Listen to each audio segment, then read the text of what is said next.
বিরোধী দলের পক্ষ থেকে যে 5টি নাম দেওয়ার কথা ছিল সেই নামগুলো আমরা এখনো পাইনি। আমি আশা করি তারা হয়তো অনুধাবন করবেন, এক পর্যায়ে তারা হয়তো তাদের নাম দিবেন এবং তাদের সাথে আমরা আলোচনা করব। এছাড়াও নাম যদি নাও দেয়, আমরা সকল বিরোধী দলীয় যারা দল আছেন, সদস্য আছেন, তাদের সকলের পরামর্শ আমরা গ্রহণ করব। তারা যদি মিটিংয়ে এসে দেয় ভালো, মিটিংয়ের বাইরে দিলেও আমরা সেটা গ্রহণ করব, লিখিতভাবে যদি দেয়।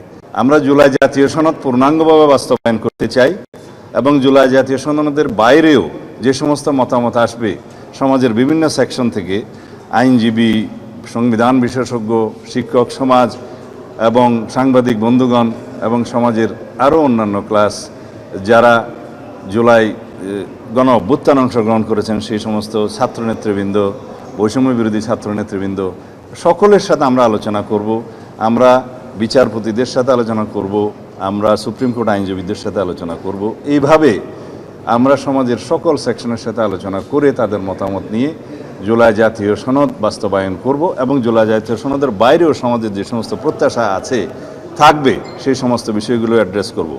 এইভাবে আমরা সংবিধানের প্রস্তাবনা থেকে শুরু করে তফসিল পর্যন্ত সর্বত্র যা যা সংশোধনের প্রয়োজন সেই সমস্ত সংশোধনীগুলো আমরা ধারণ করে সেভাবে আমরা রিপোর্ট প্রণয়ন করব। তারপরে বিল যখন আসবে, সংবিধান সংশোধনী বিল, পার্লামেন্টে আলোচনা করে আমরা সমঝোতার ভিত্তিতে সেই সংশোধনীটা গ্রহণ করতে চাই। যে সংশোধনী জনপ্রত্যাশা পূরণ করবে, বাংলাদেশের এই নবযাত্রা এবং রাষ্ট্র কাঠামোর যে আমরা বিবর্তনমূলক কার্যে যাচ্ছি এবং রাষ্ট্র কাঠামোর যে গণতান্ত্রিক সংস্কার আমরা করতে চাই, সেগুলো সবগুলো আমরা এখানে অ্যাড্রেস করব, ধারণ করব, যেটা আমাদের প্রতিশ্রুতি ছিল, আছে। এই পর্যায়ে আমরা বলেছি কাদের সাথে আমরা আলোচনা করব এবং দিন তারিখগুলো এবং তাদের তালিকা নির্ধারণ করে আমরা আলোচনা করব। এবং তারপরে একটি কথা আমি বলেছি, বিরোধী দলের পক্ষ থেকে যে 5টি নাম দেওয়ার কথা ছিল সেই নামগুলো আমরা এখনো পাইনি। আমি আশা করি তারা হয়তো অনুধাবন করবেন, এক পর্যায়ে তারা হয়তো তাদের নাম দিবেন এবং তাদের সাথে আমরা আলোচনা করব। এছাড়াও নাম যদি নাও দেয়, আমরা সকল বিরোধী দলীয় যারা দল আছেন, সদস্য আছেন, তাদের সকলের পরামর্শ আমরা গ্রহণ করব। তারা যদি মিটিংয়ে এসে দেয় ভালো, মিটিংয়ের বাইরে দিলেও আমরা সেটা গ্রহণ করব, লিখিতভাবে যদি দেয়। তো এইভাবে আমরা একটা গ্রহণযোগ্য সংশোধনী আনতে চাই এবং জনপ্রত্যাশা সব কিছু আমরা ধারণ করতে চাই। সবার সাথে আলাপ আলোচনা করে আমরা সেই রিপোর্টটা প্রণয়ন করতে চাই। অলওয়েজ আমরা স্বাগতম জানাব। কমিটির সামনে চ্যালেঞ্জ নেই, আমাদের প্রত্যাশা আছে, আমরা সবার সাথে আলোচনা করতে চাই। এটাকে আমি চ্যালেঞ্জ বলতে চাই না, যেহেতু আমরা উদার এবং ওপেন, আমরা সবার কথা শুনব।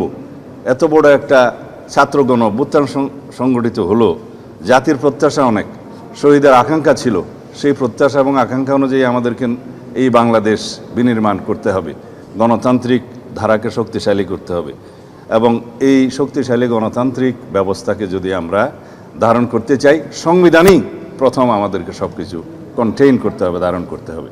এটা আমাদের কামনা করি আমরা এবং জাতি আমাদের কাছে সেই প্রত্যাশা রাখি।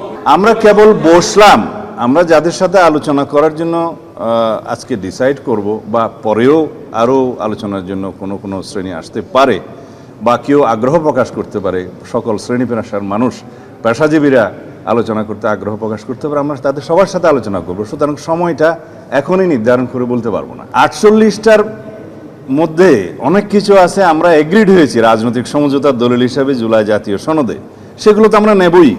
আর যেগুলোতে আমরা নোট অফ ডিসেন্ট দিয়েছি সেগুলো নোট অফ ডিসেন্ট আকারে নেব। এর বাইরেও আমাদের অনেক বক্তব্য আছে, আমাদের নির্বাচনী ইশতেহারে আছে, সেগুলো আমরা ধারণ করব, যেগুলো জুলাই জাতীয় সনদে প্রতিফলিত হয়নি, আলোচিত হয়েছিল, হয়তো প্রতিফলিত হয়নি।